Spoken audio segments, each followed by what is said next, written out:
Life perfects a thing's existence, for life is the real basis of light and existence.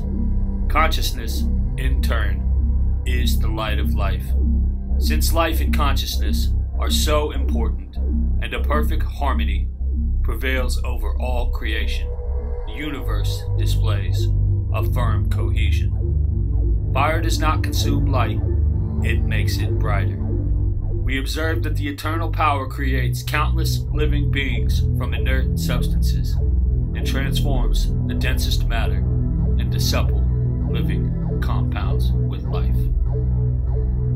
Bediüzzaman Said Nursi nailed it. This is the how and the why behind the way our minds can be trained to affect, which they already do, the world around us in a way that is helpful to others, to self, etc.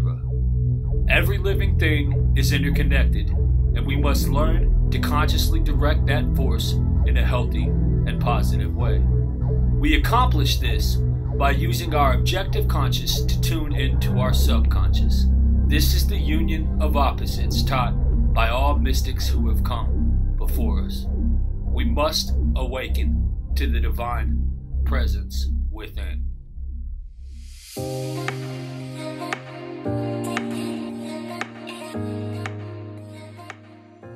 What up, though? It's Justin, and today we're briefly discussing how to direct our consciousness in a way that affects our perceptions.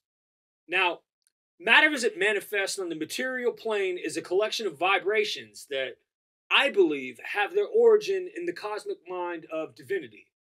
It's an intuitive knowing and one I don't expect others to share. It's a personal feeling.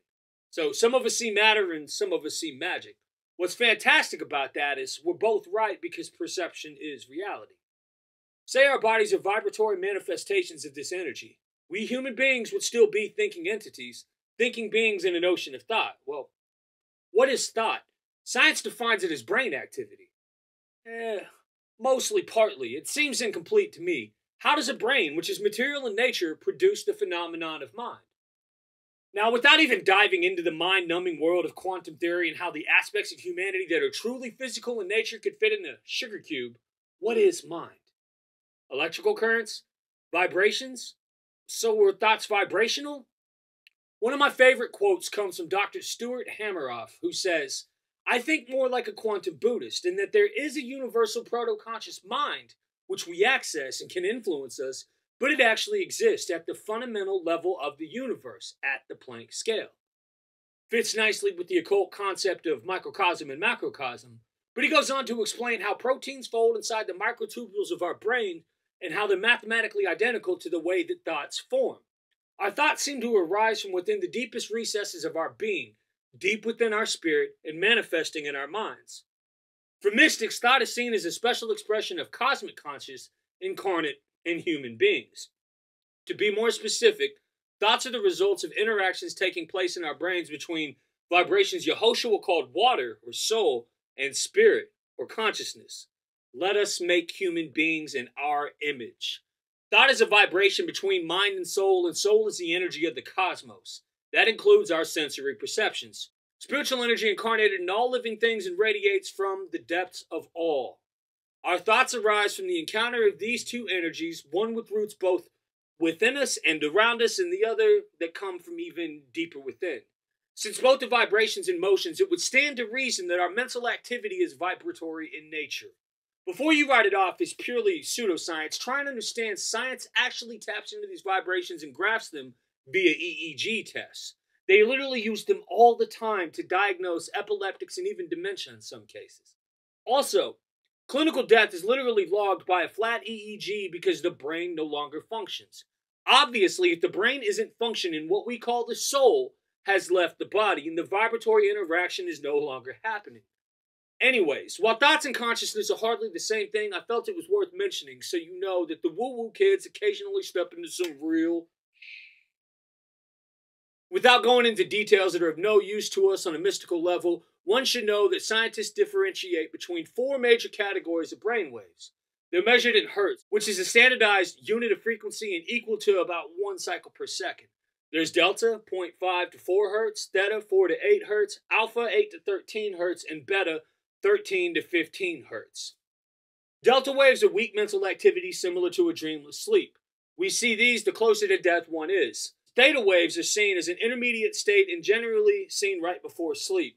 Certain meditations also induce theta waves, as do really vibrant dreams.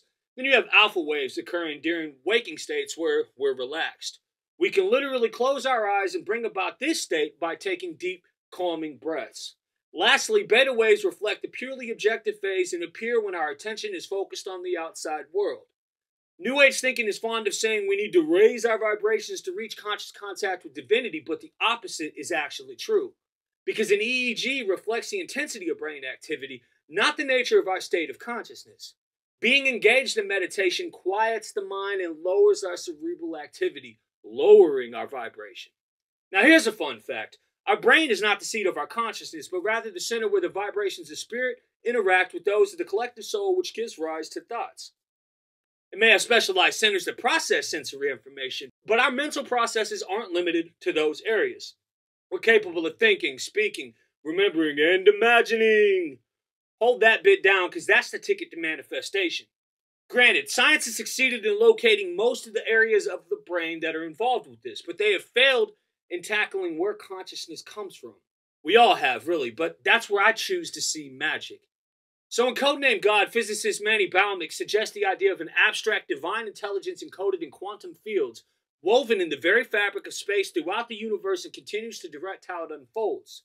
This cosmic awareness would be a likely origin of our consciousness, perhaps through some process like resonance or entanglement occurring in our brains. Sounds a lot like the Vedic concept that all conscious beings are aspects of the same universal entity. You mean like God?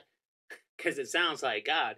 Baumick goes on to state consciousness would be manifest when the individual brain's quantum state is in resonance with cosmic potentiality of consciousness. Next time we'll get into how to use our waking minds to send signals to our subconscious and discuss manifestation in the most no-nonsense terms we can. Until then, keep breathing in light and living in love.